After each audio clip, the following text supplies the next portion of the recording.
Okie dokie. Now you will find a lot of these vines here in the rainforest. Very common around here. But see, with this one is sort of the one that we have to watch out for. Yeah, you can see these little strips has these little tiny spikes on here where it's like you can run your fingers one way, but then the other way, I wouldn't say not so much. Yeah. Yeah. Because well, see, we call this one here Yippoi, and that just means wait a while. You know, people who get caught on here has to wait for a while. Right. So usually when you get caught on this one, right now we make sure we don't fight against it because it is strong enough to rip the skin. So when we grab on the end, we're just gonna pull it away from us, or even towards us, depending on how it's hooked onto you. Yeah. But see, considering these ones right here are really good fishing tools that we can sort of use to our advantage. Yeah. So say around here, so we have about 4 techniques on how we can catch fish in the water. Yeah. So let's just say one of them is the cycad seed. That see has a lot of toxins inside. That's sort of crushed them up, place them in the water, and that's when all that goes into the fish's gills.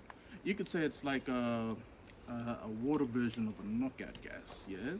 And once it stings the fish and they start floating around, we'll grab these ones right here, use it like our fishing lines, throw them in, hook them up, pull them out. Yeah. Oh yeah. And then these ones here too are pretty good to help catch one of those freshwater eels.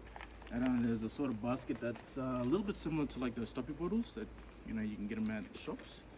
Now see with this one right here though, it has a bit of a small entry and a bit of an open area at the bottom.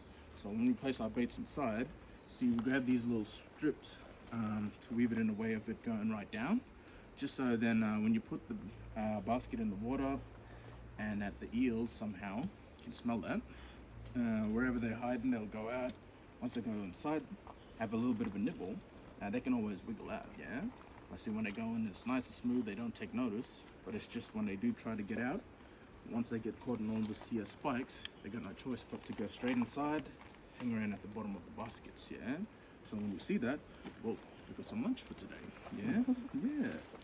All right. So see, this vine right here is still immature, and that when they do use these spikes around here, latch onto many trees, plants. When they make their way up, slowly, they're gonna begin to shed a lot of that. Yeah, and well, this piece right here is what we call yippoi, and that would be locane vine. Yeah, so yippoi and yippoi, pretty same. Sometimes I get tricked with the word. Let's see with the locane vine. Now this here has a lot of water inside. That if we have any knives or anything, we can cut this one here open, place this right here on the ground. Grab a piece of rock and then you mash at the end points. So once it's like a little bit like the bristles of your toothbrush, all you're gonna do is just grab that little piece, give it a good little squeeze, and then you'll have some nice clean dripping water coming out. Yeah. Right. So it helps around here during summertime because it really gets hot and humid.